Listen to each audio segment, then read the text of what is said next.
Welcome back to the Buck Sexton Show, team. We haven't talked about this story yet. I haven't really been paying very close attention to it, but it has been getting a lot of headlines. You have a Democrat member of Congress who has resigned due to I guess we could just call it a sex scandal. There's a lot of moving parts, a lot of stuff going on here.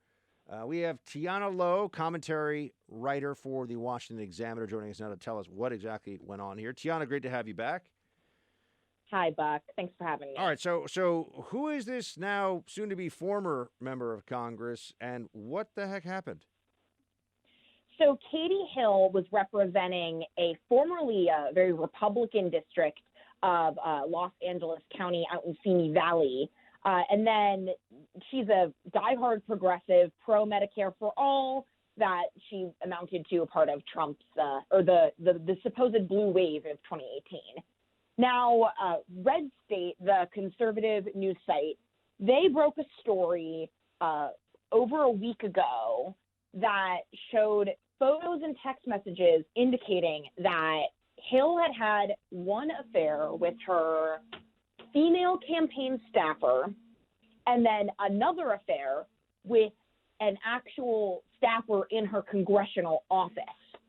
Hill, who is openly bisexual, apparently engaged the campaign staffer, a 22-year-old woman, in a throuple with her husband, like a polyamorous three-way relationship. Now, on its face, if they want to do polyamory, I don't think that her voters would have a problem with that.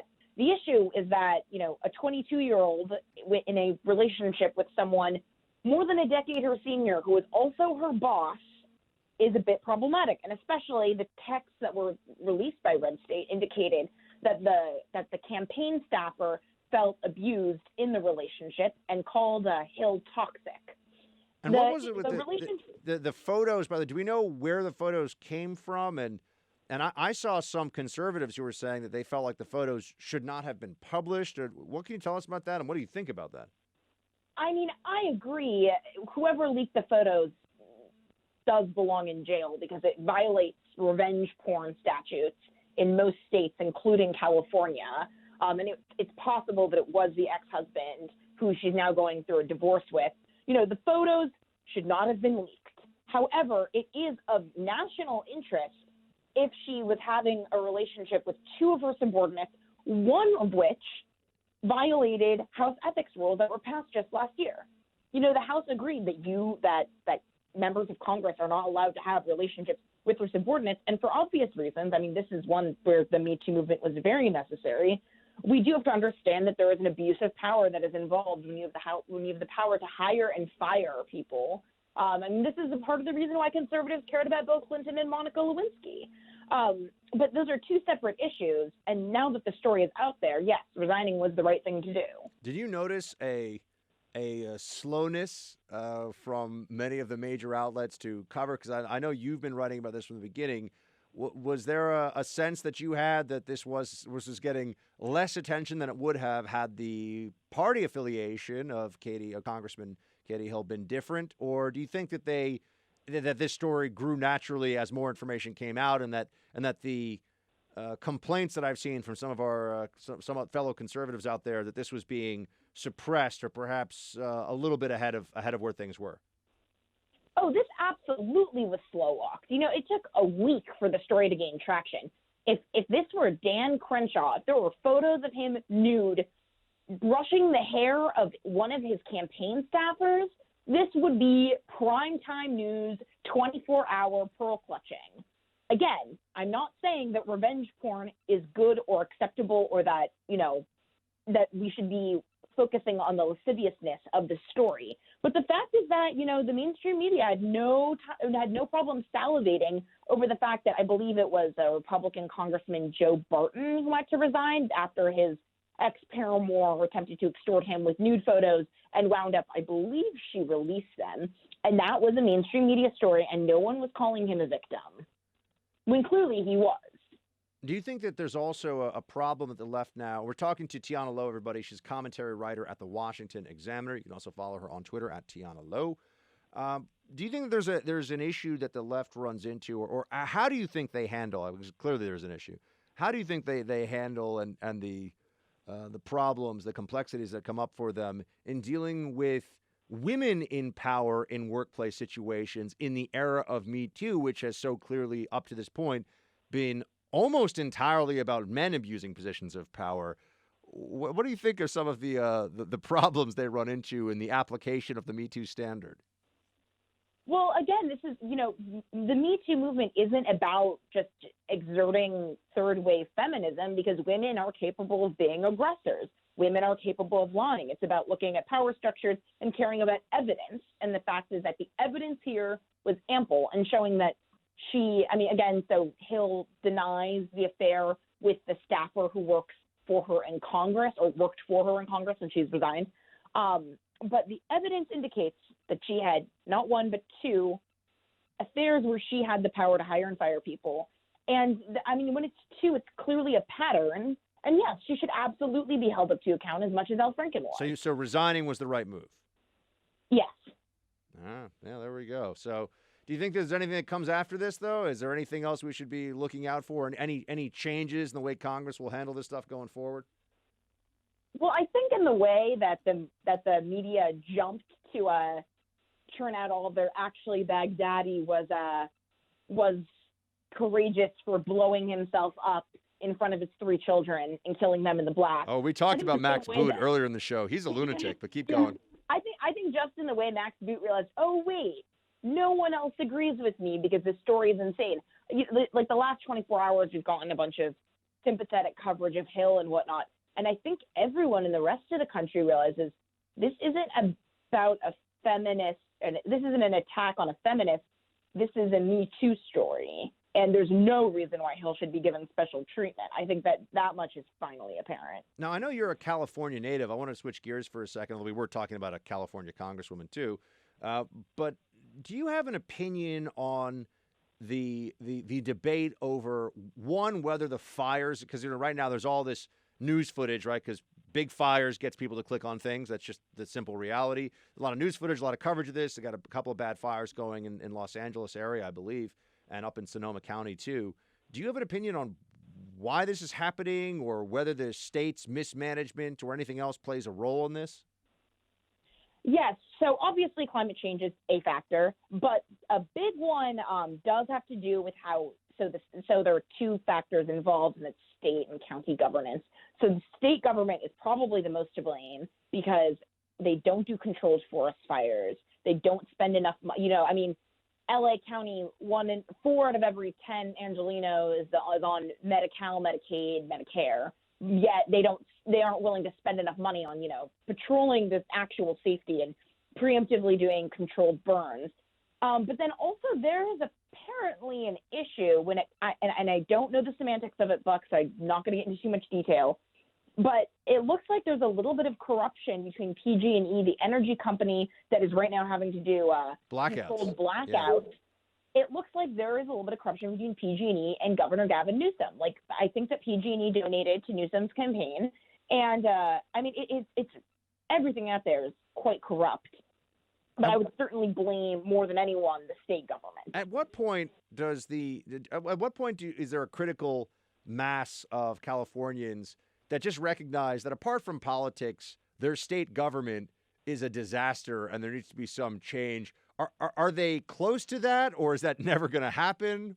Because if you look at this from the East Coast, I'm here in New York where we have, Mayor Moron de Blasio running things.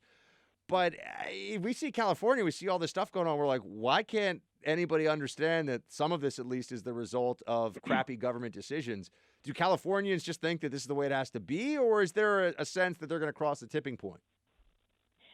California, the supposedly most progressive country in the state, has a Gini coefficient closer to a South American country than any red state. The income inequality is terrible. The racial divisions are, from a city perspective, are not great. An issue there is that the California State Republican Party has basically given up. If you compare how the Republican Party in Texas treats minorities and does outreach and how they perform quite well versus California, the difference is astounding. So it will take both, I think, a collapse. The next recession, the debt problem in California is going to prove monumental. But if you look at it, it will take the state government having a wake-up call in terms of like the exodus in the state that's happening right now. And then also the California Republican Party rebuilding and throwing out good candidates. All right. We'll have to wait for that. That might be a while. Yep. Tiana It Lowe, might be a everybody, while. Washington Examiner. Check it out. What's your next piece going to be on, or have you not decided yet? I haven't decided yet. Keeping tabs on this Ukraine thing, so we'll see. All right. Well, go to WashingtonExaminer.com. Look for Tiana Lowe. Follow her on social media, Twitter and Facebook and stuff. Tiana, thanks for joining. Thank you, Buck.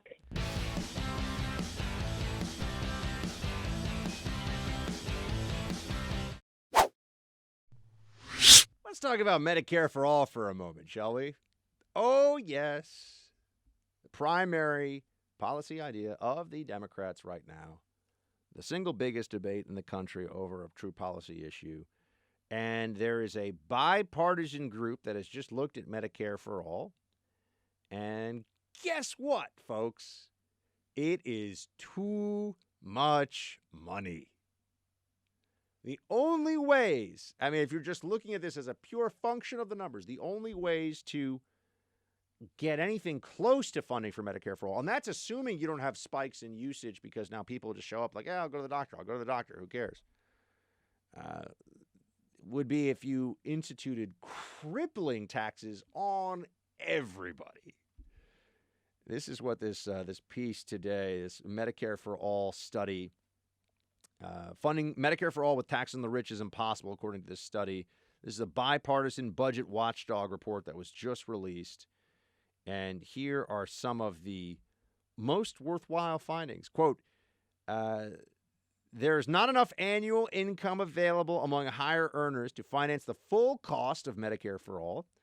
On a static basis, even increasing the top two income tax rates applying to individuals making over $200,000 a year and couples making over $400,000 per year to 100% would not raise $30 trillion over a decade.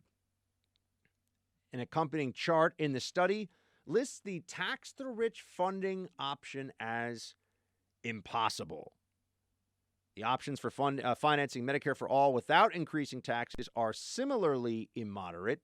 The CRFB says the federal government would need to cut the non-health federal spending by 80% in order to pay for Medicare for all without increasing taxes.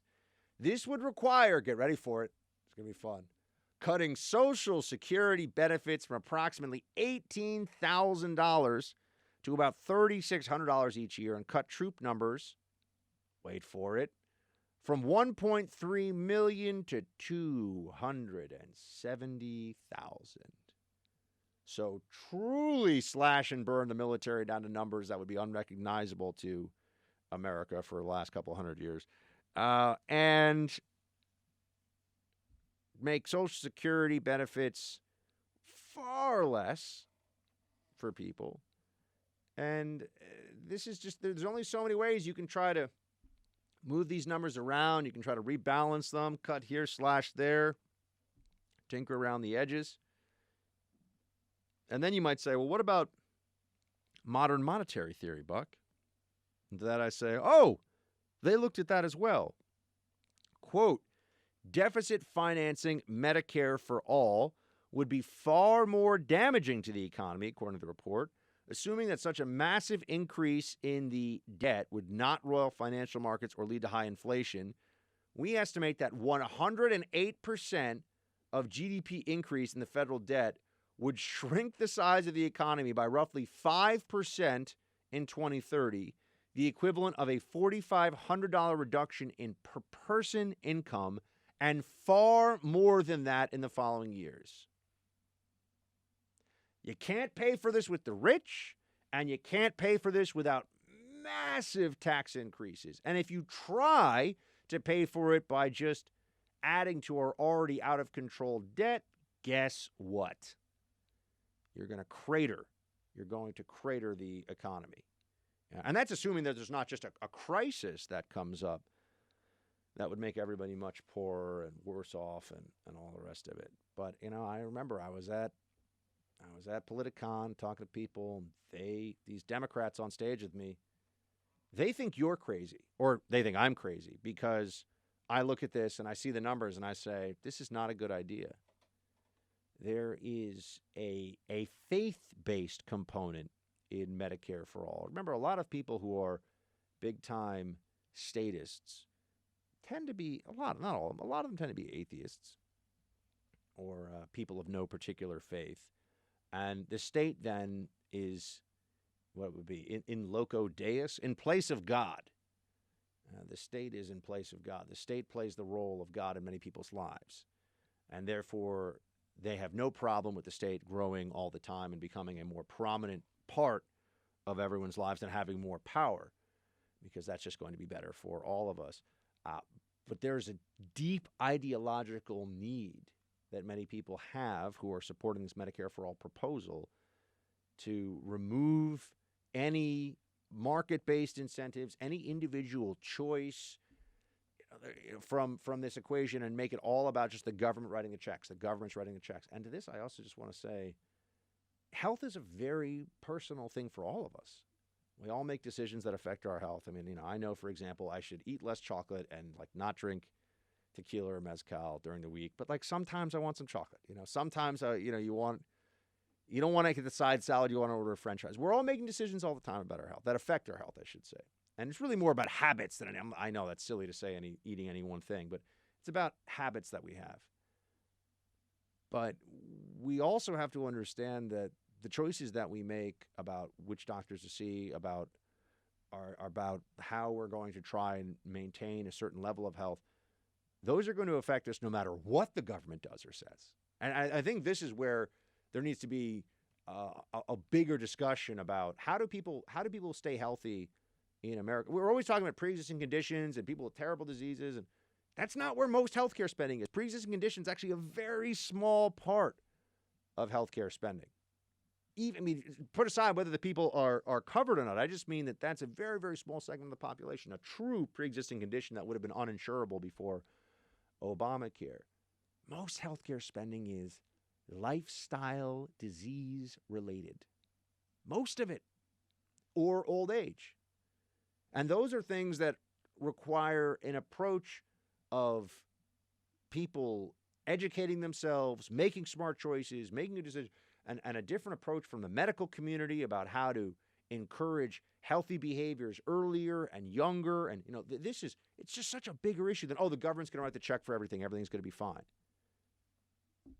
If the government is going to be writing the check for your treatments because you have, cirrhosis of the liver, for example, someone's writing the checks, but it would have been much better to figure out how to stop that from happening, stop the drinking that led to that, perhaps. It's more of a philosophical discussion, but Medicare for all is not going to solve all the problems, is what I'm saying.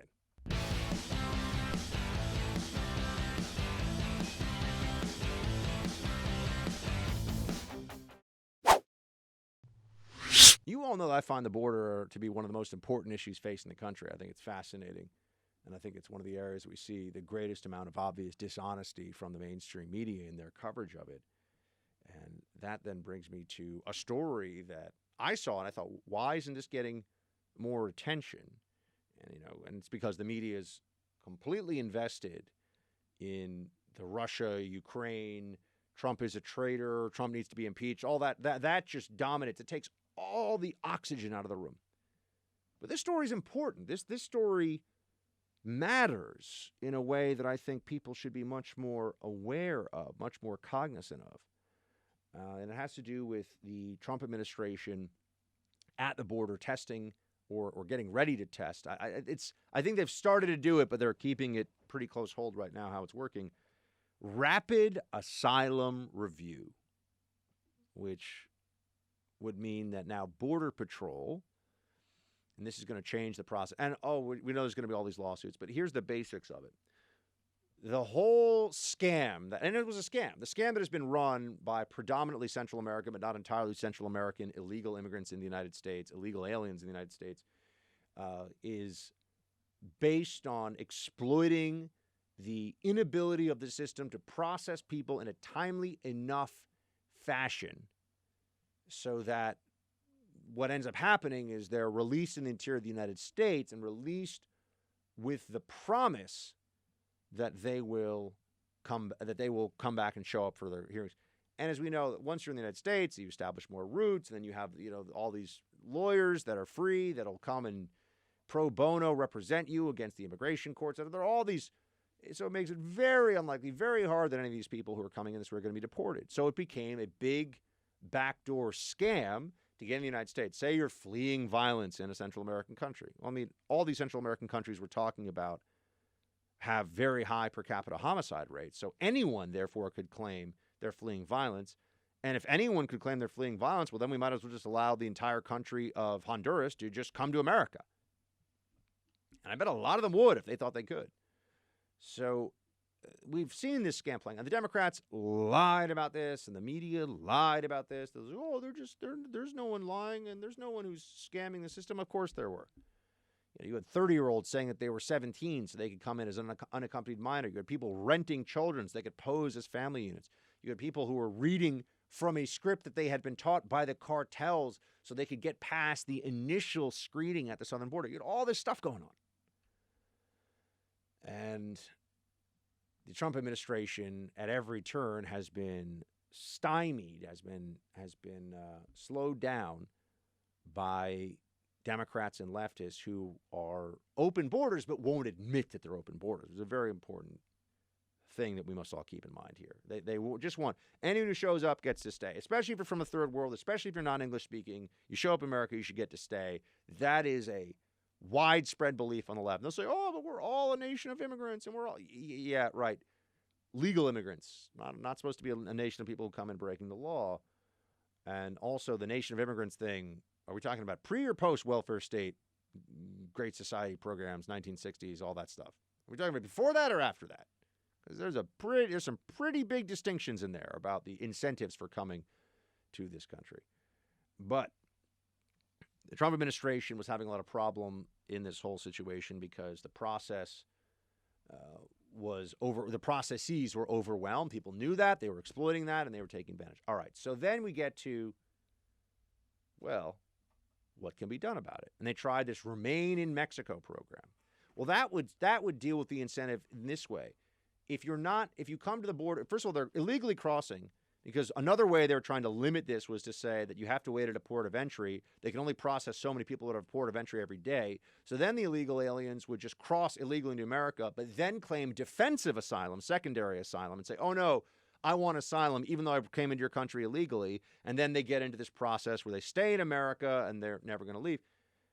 So to deal with that, we'd say, okay, you're going to claim defensive asylum. What if we keep you in Mexico while you're waiting for your asylum hearings? A lot of them all of a sudden stop showing up because that's not what they want. They want to be released in the interior of the United States. They want to be on U.S. soil and then try to game the system so they can stay. So if you keep them on Mexican soil while they're waiting to get their asylum hearing, that's a big removal of incentive. Oh, and the liberals fought against this, and their lawsuits and judges and federal judges. Oh, you can't do that. Why can't they do that? Oh, you can't do that because we say so.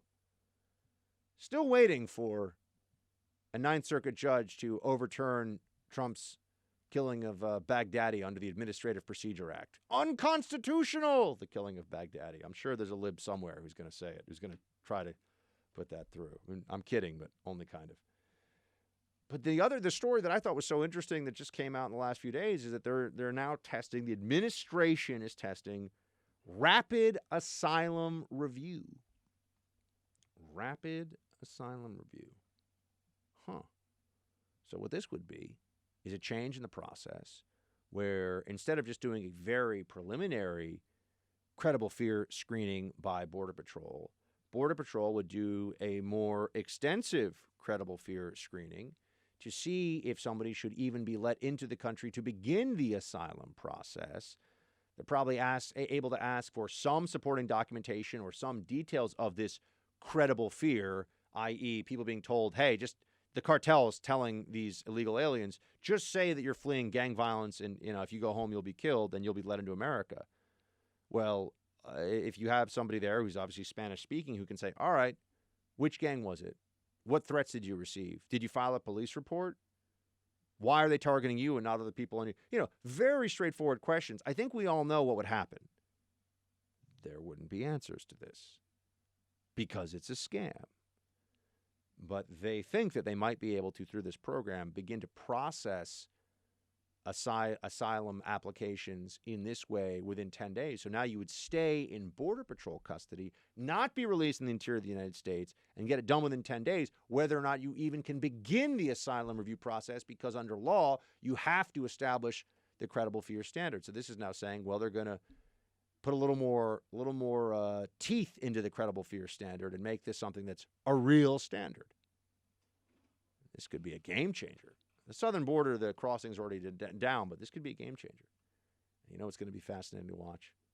All of these Democrats and open border activists and media virtue signalers who are going to say, this is terrible. They're not getting their due process. Why isn't it due process? Why should lawyers show up and tell these people what to say so that they can try to game the system and stay in America? They should be able to answer straightforward questions about whether or not why they say they have a credible fear standard, or why they meet that credible fear standard. But folks, the game looks like it may be up soon here.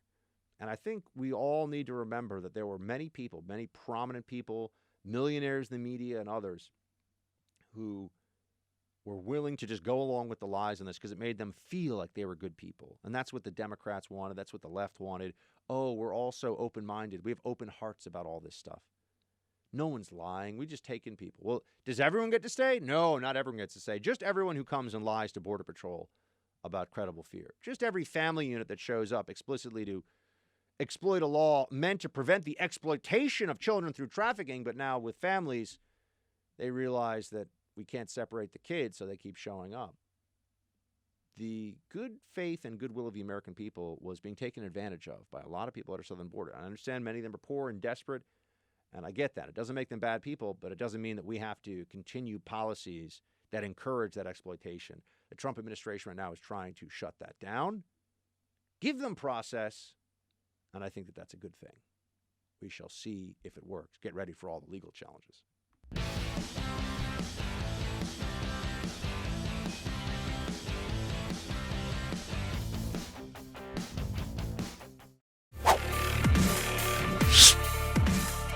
Buck at iHeartMedia.com or Facebook.com/Buck Sexton if you want to be a part of the roll call action. We have Paul writing in first here. He writes, "Hey, Buck. Hope all is well in the Freedom Hut." It's okay. It's okay. Producer Mark is not particularly grumpy today, so that's a good thing.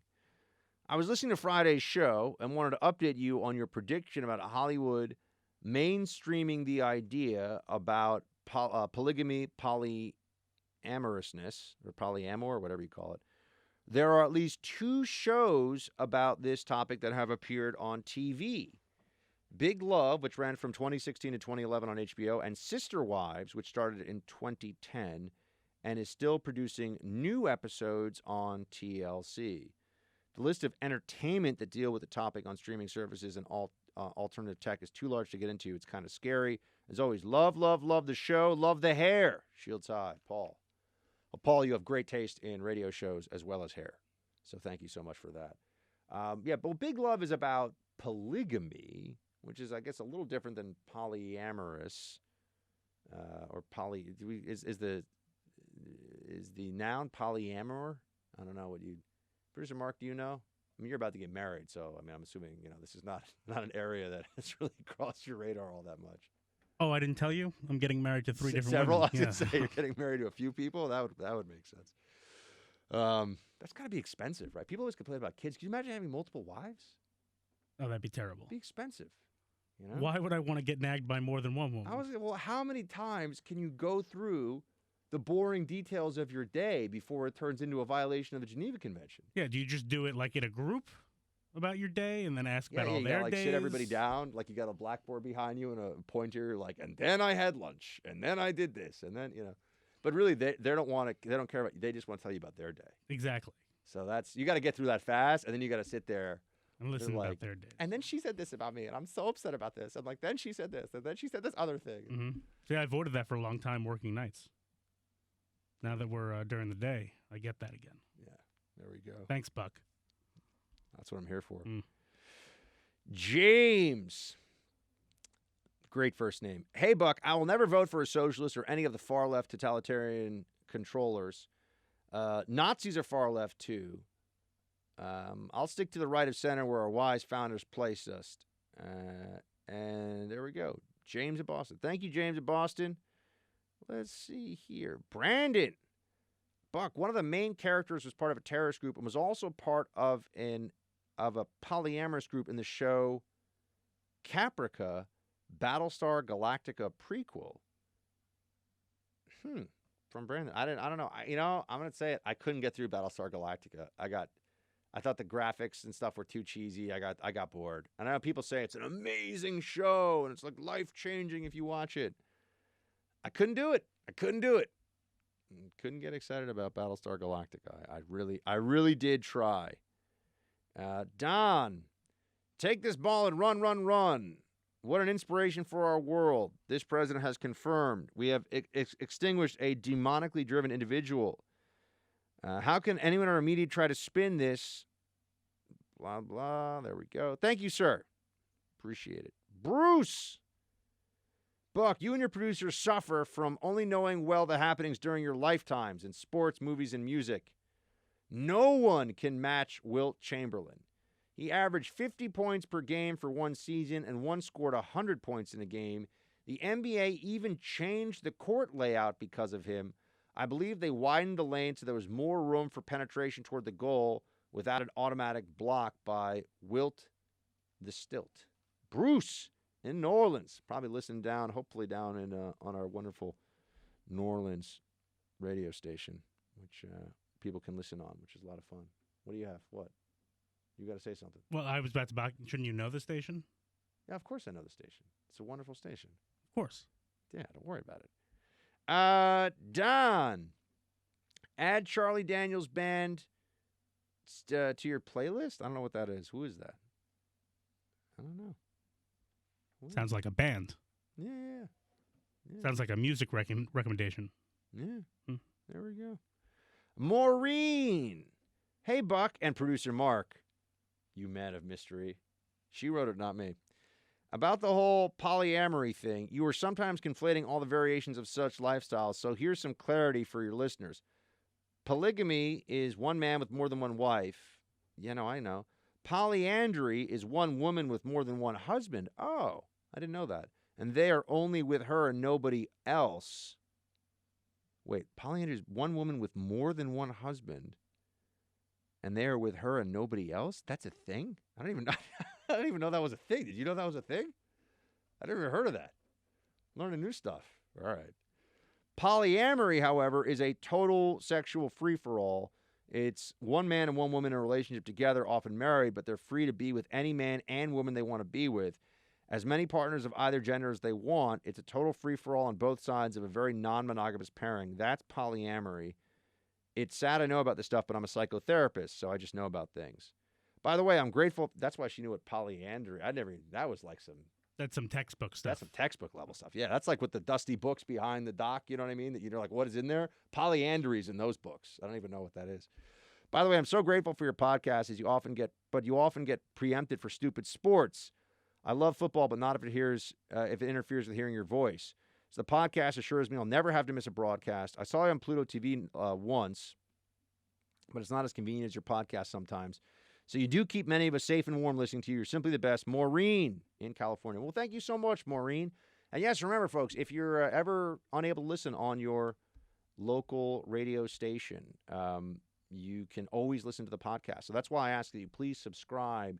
Even if you're not somebody who listens to a lot of podcasts, please do subscribe to the podcast of The Buck Sexton Show. And that way, whenever you want to listen any day, it'll be on your phone. Subscribe on iTunes or on the iHeart app. And also download Pluto TV. And you can watch this show, Channel 248, the best channel. There's a lot of stuff on there, though, just so I'm saying. It's a worthwhile app for you to download in general. But the first, Channel 248 on Pluto, is where we do our show. And Jesse Kelly also shows up and does his show. And we're going to have other people joining in the action in the weeks and months ahead, which is going to be fantastic. That's going to be our show. We got to go because producer Mark's got important things to do. But we will talk to you all tomorrow. Shields high.